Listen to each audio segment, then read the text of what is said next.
Hi అండి. ఈరోజు మనం కార్తీక మాసం స్పెషల్ కందా బచ్చలి కూర అయితే చేసుకుందామండి. కార్తీక మాసంలో ఒక్కసారైనా ఈ కందా బచ్చలి తినాలి అంటారు కదా.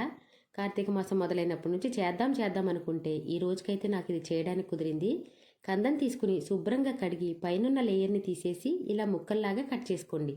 ఇప్పుడు స్టవ్ మీద కుక్కర్ పెట్టుకుని 1 కప్పు కంద ముక్కలు, 1 కప్పు బచ్చలి కూర వేసుకుని, హాఫ్ గ్లాస్ వాటర్ పోసుకుని, చిటికెడు పసుపు కూడా వేసుకుని కుక్కర్ విజిల్ పెట్టుకుని 3 విజిల్స్ వచ్చే వరకు ఉడికించుకోవాలండి. ఇప్పుడు ఈ కుక్కర్ విజిల్ వచ్చేలోపు ఒక చిన్న నిమ్మకాయ సైజంత చింతపండుని తీసుకుని వాటర్ పోసుకుని నానబెట్టుకోండి. అలాగే ఈ కందా బచ్చలకి ఆవ పెడతాం కదా, దానికోసమని మిక్సీ జార్ తీసుకుని 1 స్పూన్ ఆవాలు, 4 ఎండుమిర్చి, 1 పచ్చిమిర్చి, చిటికెడు ఉప్పు వేసి కొంచెం వాటర్ కూడా పోసుకుని మెత్తగా మిక్సీ పట్టుకోండి. ఇప్పుడు 3 విజిల్స్ వచ్చాక చూస్తే ఈ కంద అనేది చూడండి ఎంత చక్కగా ఉడికిపోయిందో. దీన్ని మొత్తం ఇలా గరిటతో మ్యాష్ చేసుకోవాలండి.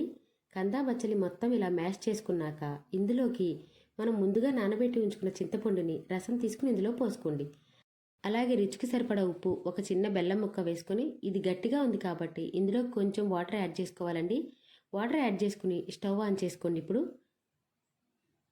ఇలా తిప్పుతూ కొంచెం దగ్గర పడే వరకు ఉడికించుకోవాలి. దగ్గర పడింది అనుకున్నప్పుడు ఇది దించి పక్కన పెట్టేసుకోండి. ఇప్పుడు స్టవ్ మీద ఇంకొక బాండీ పెట్టి 2 గరిటెల వరకు నూనె వేసుకుని, నూనె హీట్ అయింది అనుకున్నప్పుడు శనగపప్పు, మినపప్పు, ఆవాలు, జీలకర్ర వేసుకుని ఇవి కొంచెం వేగాక ఎండుమిర్చి, కరివేపాకు కూడా వేసుకుని ఇవి వేగాయి అనుకున్నప్పుడు 1 స్పూన్ ఇంగు కూడా వేసుకుని ఇప్పుడు మనం ఉడికించి ఉంచుకున్న కందా బచ్చలు ఇందులోకి వేసుకోవాలండి.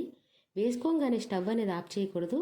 కాసేపు ఈ తాలింపు అనేది ఈ కందా బచ్చలకి బాగా పట్టే వరకు 1-2 నిమిషాల పాటు ఉడికించుకున్నాక ఇందులోకి మనం ముందుగా మిక్సీ పట్టి ఉంచుకున్న ఆవ ఉంది కదా, ఆ ఆవ పిండిని ఇందులో వేసుకుని బాగా కలుపుకోవాలి. 1 నిమిషం పాటు స్టవ్ ఆన్ చేసి ఉంచుకుని కలుపుకుంటే ఎంతో కమ్మనైన కందా బచ్చలి కూర అనేది రెడీ అయిపోయినట్టే.